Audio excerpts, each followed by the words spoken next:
So I welcome Professor Wenmin for this particular lecture and hope the participants will learn some new things in this particular course.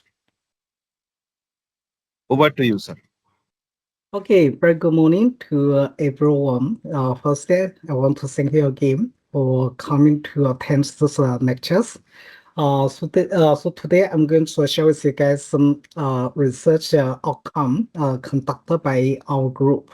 Yeah, especially on some molecular structures of formation. Okay, recently actually we have conducted a very interesting test in Singapore. We measured the emissions in Singapore by using this course device DMS 500. Okay, by using this machine, this one can measure the particles from 5 nanometers up to 1,000 microns or 1,000 nanometers or 1 microns. And the scanning ratio is about 1 hertz. Yeah, 1 hertz. And which means we can update the data every 1 second. And okay, so based on the measurement, we found that nucleation mode particles, which means that the particle size less than 30 nanometers, are found prominent at earlier afternoon because of the solar radiation. So this measurement actually was conducted in US campus in the National University of Singapore in the Crate Tower. It is located in the U Town, and yeah, it is part of the NUS campus. So we had conducted this test for continuously for 1 month, and then we take out the data and choose the average. Okay, so this figure actually shows the results obtained through the 1 month testing. We found that the radiation, okay, this one shows the radiation intensity. So you can see actually from 6 a.m., okay, this one is 6 a.m. To about 10 a.m., we can see the sunlight will increase gradually. And during the mid-time afternoon, the early afternoon, we can see the radiation has the strongest intensity. Then after 5 p.m., then the radiation intensity will drop, will decrease. So this one shows in the sunlight radiation intensity. And this color actually shows the number concentrations, which means okay, how many soot particles in terms of numbers, okay, per cubic centimeters per cc, cubic centimeters. So can say actually in the in the early afternoon, we can see the nucleation more particles actually on the prominence of soot particles. Okay, so major soot particles. This is because just like I mentioned, at this time, radiation has the strongest intensity, and they can promote the photochemical reaction, thereby form the nucleation soot particles, the small size soot particles. Also, we can measure the particle size and also the number concentrations. Okay, so here shows the number of the particle size. Okay, particle size. Okay, from this smallest value until the highest value. Okay, until the highest value. So we can say as this period. Okay, this one is from the about 10 a.m. up to maybe 5 p.m. So you can say actually this concentration, the number concentration has the highest value. Okay, so and this value actually is located at this position. Okay, it is about 20, 10 to 20, 10 to 30 nanometers size. Okay. Also, we have analyzed the source of particulate emissions. So we found that about 35% of the soot particles come from the aged traffic and industry, especially from the industry. Okay, so about 35% of soot particles is produced by the edge traffic and industry. And also about 30% soot particles was produced by the fresh traffic. And another 80% of the soot particles was produced by the power plant. So you can see if we add these three atoms together, okay, 35 plus 30 plus 18. So all these are combustion related. Okay, so we have 83% of the particles are produced by the combustion-based devices, correct? From traffic, industry, and power plants. And the rise is from the atmospheric reactions, just like I mentioned, because of the solar radiation, produce photochemical reactions and produce nucleate soot particles. So about 30% was produced by the photochemical reactions. And we still have 4% soot particles was produced by the urban households. For example, you use the household stoves, okay, to cook, then also produce soot particles. Okay, so here we'll summarize the major source of soot particle emissions in Singapore. And of course, for different countries, the source of soot particles can be different in terms of percentage can be different. Okay, so now I want to introduce this course. How can we optimize the design of the fuel? Thereby we can reduce the soot particles produced by the engines. Okay, by the engines. Just like I show you, about 30% of soot particles actually was produced by the fresh traffic, and they at the edge traffic, then the total soot particles from traffic can be up to 40%, correct? Okay, so yeah, it's important for us to understand, okay, the relationship between the molecular structures and the soot formation. Here we show you the major compositions of diesel fuel and the gasoline fuel. Actually, we know the diesel fuel and the gasoline fuel are not single molecules. Instead, they consist of hundreds of different molecules. For example, here show you the compositions of diesel fuel. So you can see some of the molecules actually are straight line carbon chains. This one, correct? Are straight line carbon chains. And some of the molecules has branches. And some of them are circular structure.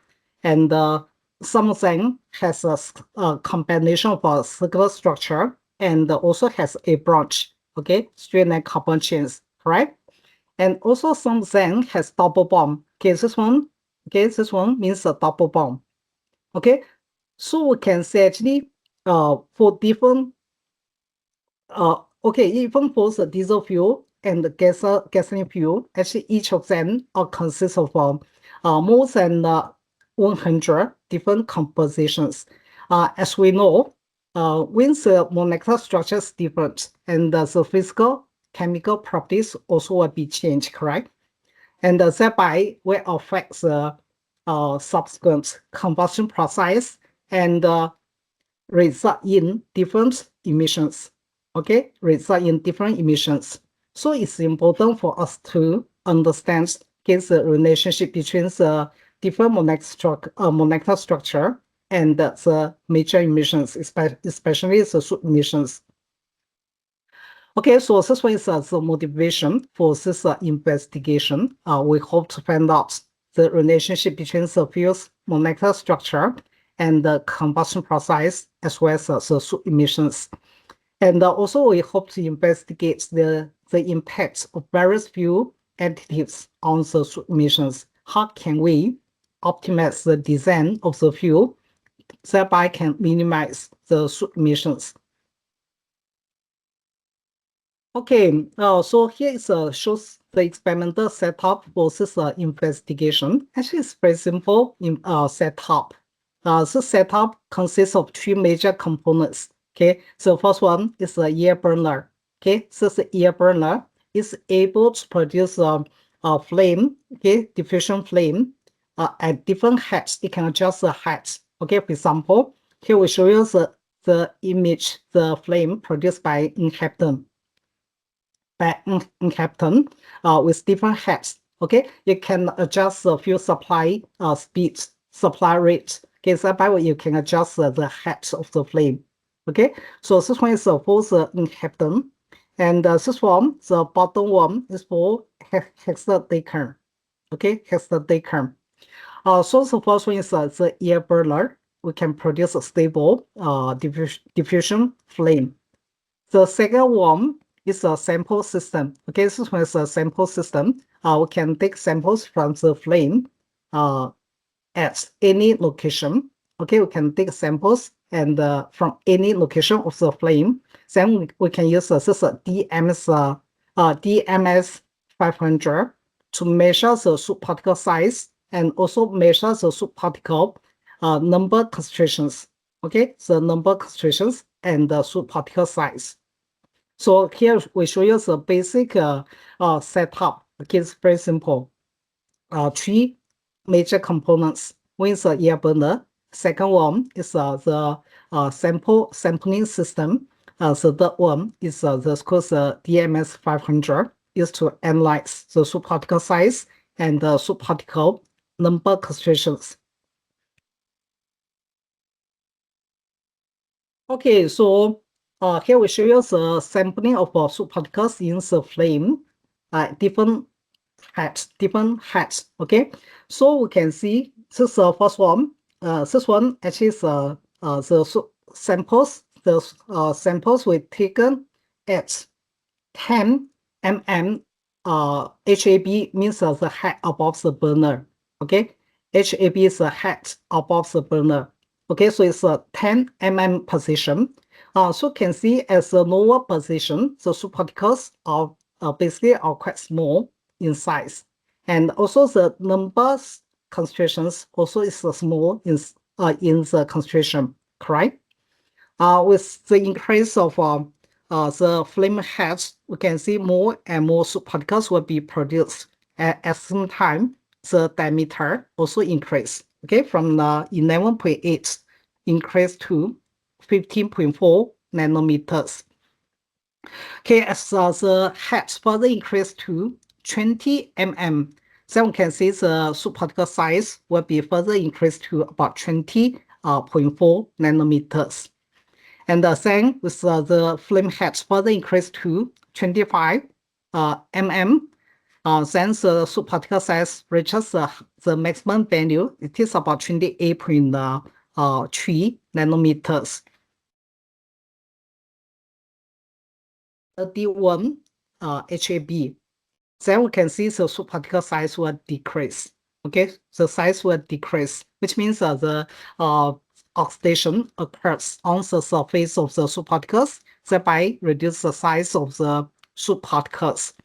And with the height further increase, we can see the soot particle size becomes smaller and smaller. At the same time, okay, some of the soot particles will accumulate to form a group of soot particles. Okay, group of soot particles. Okay, on the top, on the tip of this flame, actually the soot particle size will drop to the smallest one. Okay, because of the oxidation. Because of the oxidation. So here we show you the primary particle growth model. Firstly, increase in terms of size due to condensation and coagulation and the surface reactions. Okay, then gradually the soot particle size will decrease. Okay, will decrease because of the oxidation, because the surface reaction and oxidations. Okay, so this one shows the basic primary particle growth model. Okay, so by using this setup, we have investigated the different molecules, its impacts on soot particle productions. Okay, we have firstly we have investigate paraffin hydrocarbons. Okay, different paraffin H carbons. Okay, so so-called paraffin H carbons means the molecules don't have any double bond. Okay, don't have any double bond. However, they have different structure. For example, they have straight line carbon chains, and also some of the H carbons, paraffin H carbons has branches, and some of them are circular structure Okay. So we compare the superparticle size. Okay, compare the superparticle size produced by the different paraffin H carbons. So you can see actually this one is a normal alkene. It's a straight line carbon chains. So you can see the superparticle size actually is the smallest, correct? Followed by this isoalkene has branches, correct? So this one is the second one, and this one is the second alkene, which means the structure is a second structure. As we know, okay, this kind of structure is more stable, which means you need to input more energy to break the bond, correct? And so this kind of molecules tend to produce a bigger subparticles and more subparticles. Okay. And this one is a lower position, 5 mm above the burner. And this one is measured as higher heights, okay, 20 mm. 20 mm. Okay, so you can see at lower position, basically the size is smaller, and the higher position, okay, the subparticle size will increase, just as I have mentioned. Okay, with just as I have mentioned, from the lowest position to the middle, the subparticle size will increase. Okay, however, as we further increase the height, then the subparticle size will decrease because of the oxidation. Okay, so you can see similar trends in this experimental results. Okay, so at higher position, also similar trends can be observed. Okay, for example, this one is for normal alkene, so produce smaller subparticles, and this one, okay, this one for the isoalkene is the second largest one, and this one is the cycloalkene, the largest one, correct? The greatest one. Okay.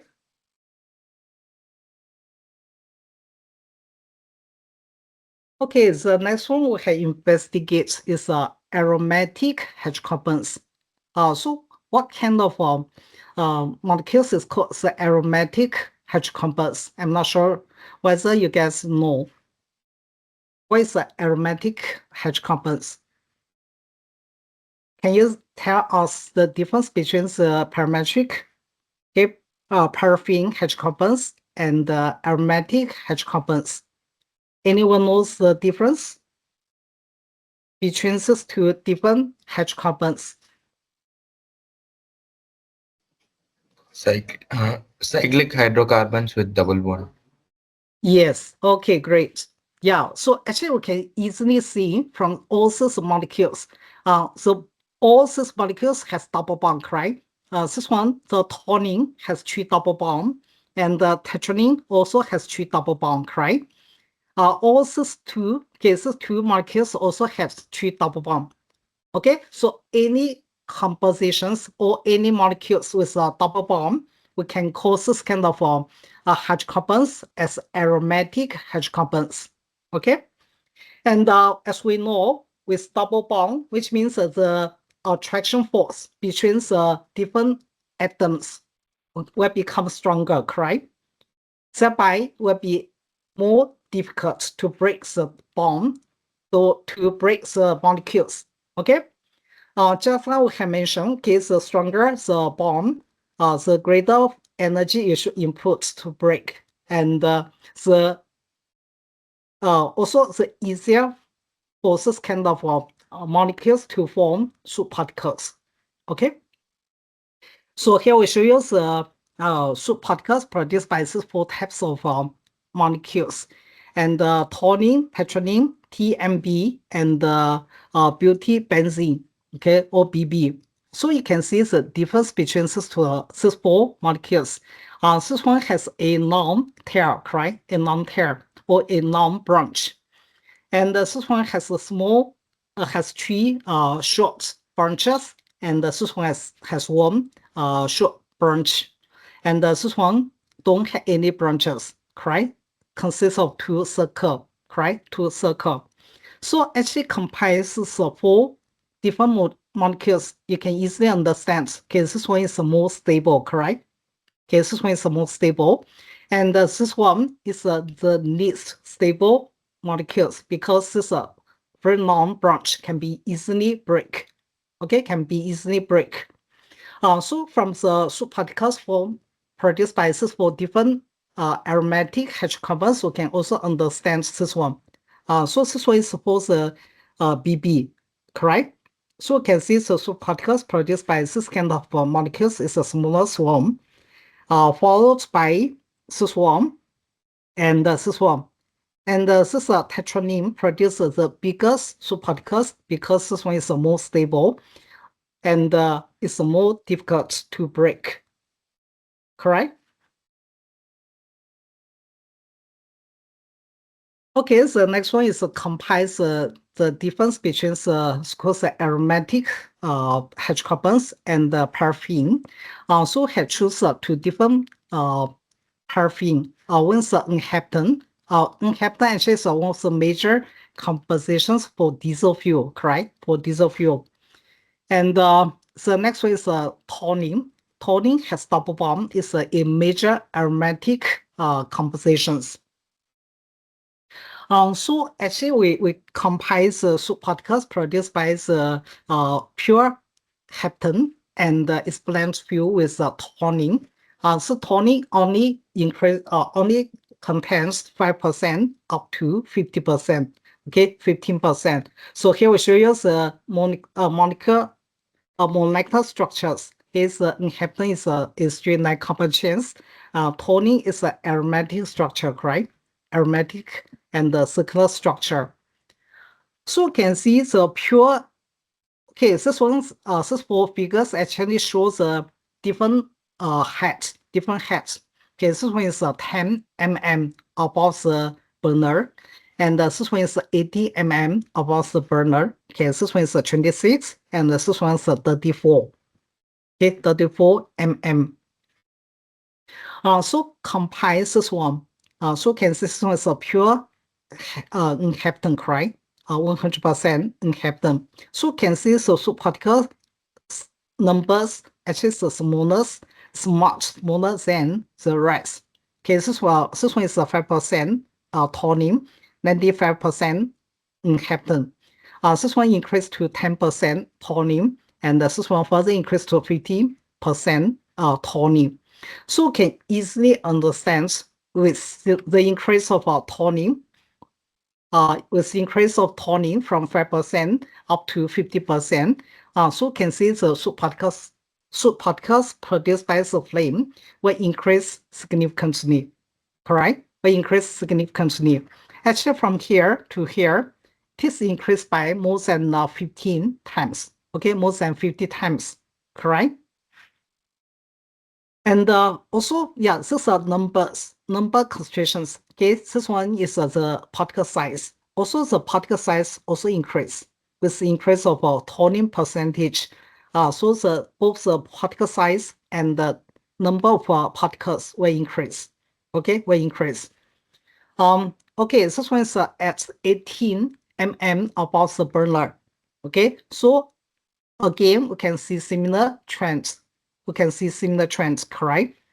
So this one is a pure inhabitant, and this one is 5% toluene, 10% toluene, and 15% toluene. Again, with the addition of toluene, so the subparticle size and the subparticle numbers will increase, right?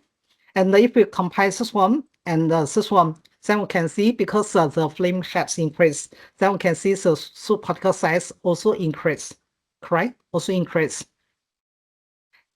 As we further increase the flame head to 26 mm again, similar trends can be observed.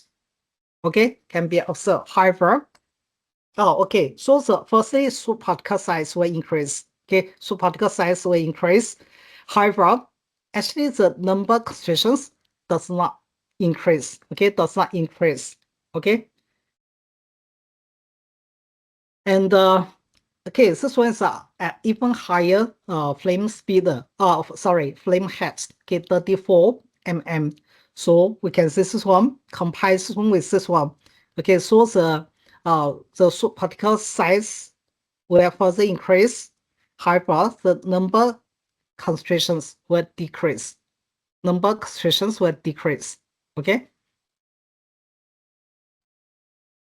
Okay, so in addition, also have measured the soot particles produced by inhabitant toning and cell mixtures as well as gasoline. Okay, so gasoline we just take samples from the gas station and then measure the soot particles produced by the gasoline. So gasoline is a mixture of hundreds of different compositions. Okay, so this one is inhabitant, so pure inhabitant. This one is okay. This one is okay. Toning 10% toning and 90% inhabitant, correct? And this one is produced by 30% toning and 70% inhabitant. And this one is gasoline. And this one is 50% toning, 50% inhabitant. And this one is pure toning. Okay, pure toning. So you can see with increase of the toning from 0%, 10%, 30%, 50%, and 100%. So you can see with increase of the toning percentage, so particle size will increase, correct? Okay, particle size will increase. Okay, and gasoline, if we compare gasoline with all this blend fuel, so you can see gasoline fuel, the particles produced by gasoline actually is located between this one and this one. This one is 70%, 70% heptane and 30% toning. And this one is 50% toning, 50% heptane, correct?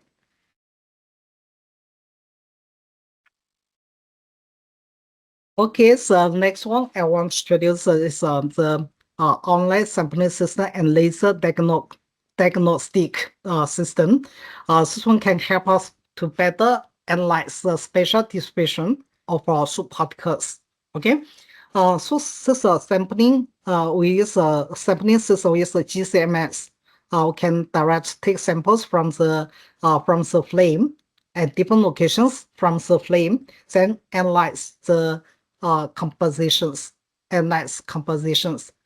And this is a laser diagnostic system. We can measure the short-lived radicals like OH. Okay, OH can tell us what is the reaction intensity. Okay, reaction intensity, correct? And also can visualize the nanoparticles, also particles in the flame. We can see the spatial distribution of soot particles.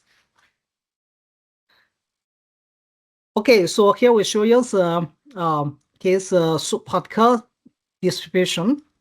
Okay, distribution by using the laser diagnostic systems. Actually, we have two different laser diagnostic system. The first one is a LIF, laser-induced fluorescence. This one can use to measure the radicals like OH, Okay. The next one is a laser-induced incandescence. Okay, this one used to measure the soot particles. Okay, used to measure the soot particles. So here we show you the OH distribution produced by the LIF, by the first one. So you can see actually this shows the four pictures with different laser wavelengths produced by different laser wavelengths. So first one is sorry. Okay, so first one, the laser wavelength is 283.68 nanometers. And this one only increased by 0.01 nanometers. This one further increased by 0.01 nanometers, and this one also further increased by 0.01 nanometers. Okay, so can see compiles four pictures. We can see the laser wavelengths has a big impact on the signals produced by the OH, correct? So we can see this one produces strongest signals, okay? Produce the strongest signals. So in the following measurements, we choose this laser wavelengths for the investigation, for the testing, okay? Okay, the next one, actually here we show you the particle lost in time. Okay, this one is the particles produced. Okay, the signals produced by particles. Okay, by using this LII, laser induced incandescence. Okay, and this one is the signals produced by the Soot at 205 nanoseconds. Okay, nanoseconds. This one is 285 nanoseconds. This one's 365 nanoseconds. So at beginning, of course, the signals is the strongest, correct? Okay, the signals is strongest because at beginning, okay, all the subparticles will release energy, correct? Will produce release light. Okay, will be release light. However, with time, okay, the smaller subparticles will be cooled down and then stop release heat, release light. Okay, so we can see the signals will be weaker, become weaker, correct? As further the time next, so can see this one compare with this one. So can see the signals produced by the subparticles become even weaker, right? And this one, so after 365 nanoseconds, okay, the signals becomes the weakest. Okay, so from this measurements, firstly we can find out the special distribution of subparticles. Okay, this one is the first one, correct? Second one, also can find out how many percentage of the subparticles are big size and how many percentage of the subparticles are small size. Okay, for example, because the biggest subparticles can last long time, correct? Okay, because the heat can sustain for a longer time for the bigger subparticles. Okay, thereby we can still detect the signals even after 365 nanoseconds, right? Okay, so in this case, we contains the big size particles and the medium size subparticles, and this one similar. And this one include all the subparticles. Okay, the smallest one, medium size, and the big size. All the subparticles will release nets, right? Produce nets, so you can detect. So thereby you can get the strongest signals, correct? With time, okay, the small size subparticles will stop. Okay, will become cool, will be cooled, and then stop release net. So the signals you received is become weaker. Correct? So from this test, actually we can find out okay, how many percentage of subparticles are big size and how many percentage of subparticles are medium size and how many of the percentage of subparticles are small size. Okay? Okay, so the next one we can investigate is a signal, the addition of a technique fused on the subparticle size, subparticles produced by the flame. Okay, so first one is inhabitant. It's a pure inhabitant, correct? It's 100% inhabitant. It is a straight line carbon chains, just now I have mentioned, correct? Second one with 80% of heptane and 20% cyclohexene. Okay, with this is cyclohexene. Okay, so this one is a cycloalkene, but no double bond, correct? And this one, okay, this one has one double bond, and this one don't have double bond, but has one branch. And this one is the cyclohentene. Okay, cyclopentene, and this one is cyclopentene.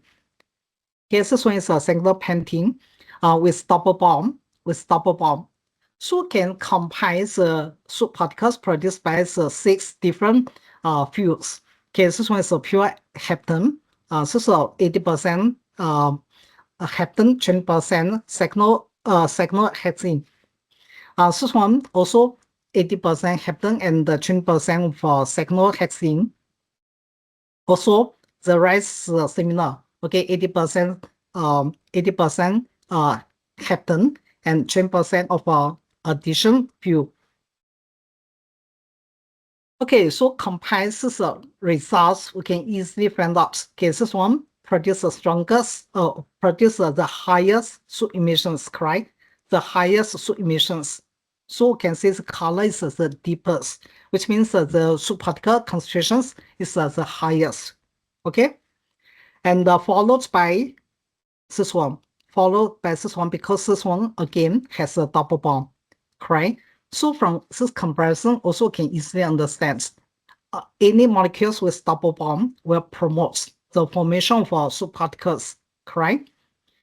And again, if we compare this one and this one, then this one actually has a higher soot particles, and this one produces lesser soot particles. Okay, so from here actually we can also understand this cyclohexene pentenes. Cyclohexene actually is more stable than this cyclohexene. Okay, than this one cyclohexene. Okay. And the rest actually more or less actually cannot see very clearly because the color differentiation is not so significant. But compares O65 with this one, O65 actually tends to produce more soot particles, okay, with this additives. Okay, so here we show you how the soot particles are formed. Okay, firstly, the this is kind of a CPE where tends to produce will be tends to produce more curved PAH. Okay, produce more curved pH. Curved pH actually can promote the formation of soot particles. Okay, thereby form more soot particles.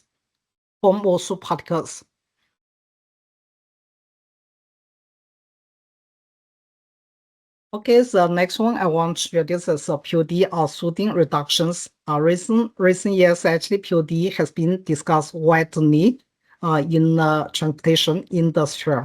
Okay, because POD actually contains a high percentage of oxygen. As we know, the oxygen can promote the improve the combustion process, and hopefully we can reduce the soot emissions.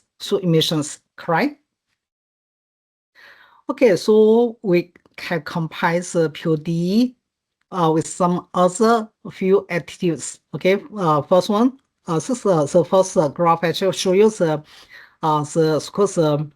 different few additives on the sooting reduction index reduction. Okay, so this one is a POD2, and this one is the heptane, and this one is HD.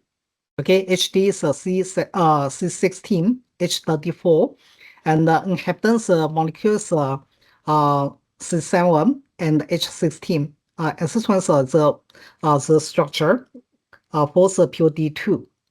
Okay, so we can see comprises 3 different fuel additives. We can see POD2 has the biggest impact on the sooting index, correct? We can which means we can reduce the most soot particles.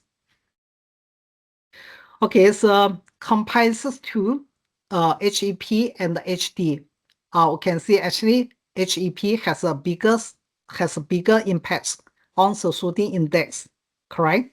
On the sooting index, because HEP actually is a smaller soot particles compared with the HD, correct? HEP is a C7, has only 7 carbons, and the HD has 16 carbons. okay, 16 carbons in one molecule. So the smaller carbon chains, the shorter carbon chains actually has bigger impact on the sodium reduction, okay, on the sodium reduction. However, POD has the biggest one, has the biggest impact on the sodium reduction, because we can see if you compare the two molecules, this one has only 4 carbons, and the HEP has 7 carbons, correct? And the HD has 16 carbons. Okay, so this one in terms of the number of carbons, in terms of carbon chain length, okay, this one is the shortest one. Okay, it's the shortest one, so has a bigger impact. Okay, again, we also compile the different POD, because the POD actually has a POD1, POD2, POD3, POD4, and the POD5. Okay, but here we just compile the POD1 up to POD4, because POD5 actually becomes a solid. It become a solid. Okay, so again, we can see this one is a POD4, and this one POD3, POD2, and POD1. So again, with the decrease of the chain length, so you can see the impact on the sodium reduction is the greatest. So again, from this results, from this expanded results, we can understand. Okay, the shorter carbon chains can can reduce the soot particles. Okay, can reduce the soot particles. Correct? Okay. Okay, based on these two experimental results, actually we can easily understand. Okay, the firstly, the carbon chain length effects. Okay, so basically the POD have POD can reduce the soot particles, because POD actually has a shorter carbon chains, with other hydrocarbon fuel. The next one is the oxygen content. Okay. Actually, the POD1 to POD4. Okay, the oxygen content is about 42% up to 48%. Okay, has a very high percentage of oxygen. As we know, the oxygen can promote the combustion process. Correct? However, case the first one, actually, less people has notice this one. Most of the people thought, okay, the high percentage of oxygen is the major reason for the POD to reduce the soot emissions. However, based on this experimental results, actually we can better understand the real causes. Okay, and actually the high oxygen contents only contribute to 70% of our carbon reduction. And the lower carbon chains or the shorter carbon chain length actually can contribute 29% of sodium reduction. The greatest one actually is the dilution of aromatics. Okay, aromatics. Okay, so how to understand this one? The 54% dilution of aromatic effects.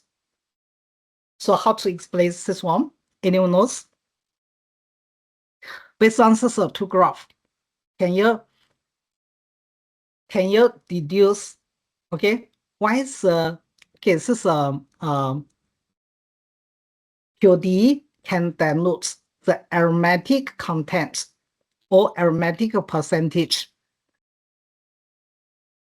Okay, actually, this one is the first time we found that the POD can reduce the soot particles, because the major reason, the biggest reason, actually is the dilution to the aromatic compositions. Okay, to the aromatic compositions.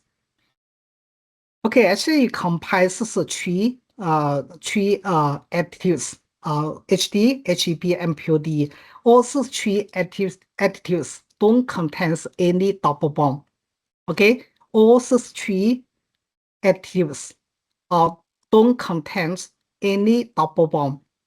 So that's why we can see even HD also can reduce the soot particles, right? HD is one of the major compositions of diesel fuel. Okay, HD is the main composition of diesel fuel. But when you add more HD in the diesel fuel, you still can bring down the soot particles. Why? Because HD is a straight line carbon chains, and it does not contain any double bond. So by adding HD into the diesel fuel, which means we can reduce the percentage of aromatic structure, aromatic compositions, correct? Understand? Any question here? Okay, actually we can do a very simple calculation. For example, let me change the,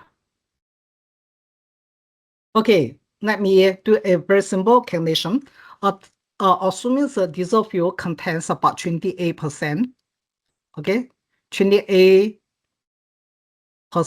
aromatic structures, okay, aromatic structures, compositions. As we add 50%, add 50% HD in the diesel fuel. So what is the percentage of aromatic in this new fuel? Can you tell me? Assuming the initial is the original diesel fuel contains 28% aromatic compositions. After blending 50% HD in the diesel fuel, what is the new percentage of aromatic composition? Can you tell me? 78. 70? Okay.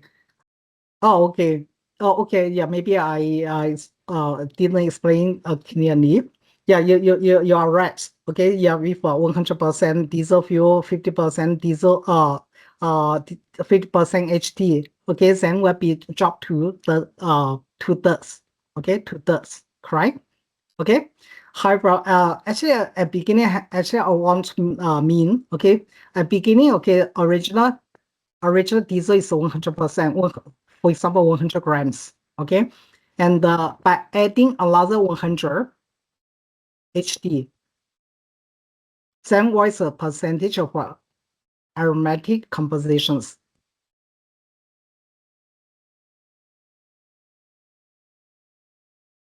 Okay, assuming we have 100 grams of diesel fuel and contains 28% aromatic compositions. By blending 100 grams of HD in this fuel, so what is the new percentage of aromatic composition? So the total fuel is 200 grams, correct? And at beginning we had 28 grams, okay, 28%, 28 grams, correct? So again, the aromatic compositions is still 28 grams, correct? So it's 28 divided by 200. So can see become 40%, correct? Become 40%, okay? Which means that the aromatic compositions has been diluted, okay, has been diluted. Understand? But we added another 100. Yeah, okay. Will it So turn into 100 aromatic? gram, yeah, contains 28% aromatic compositions. Now we blend 100 grams HD. Again, so total aromatic composition is still 28 grams, correct? Okay, so the percentage will become 14%. Okay, 40%, which means that the aromatic compositions has been diluted.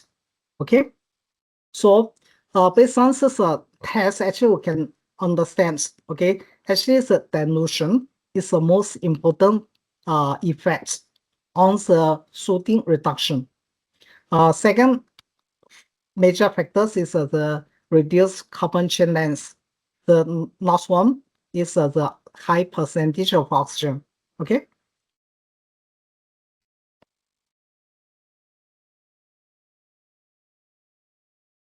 Okay, I think it's time already, correct? Okay, so yeah, it's time for break. So let's break first. Okay, Okay, sir. Thank we'll you come very back. much. Yeah, in 10 minutes. Yeah, we'll come back within 10 minutes.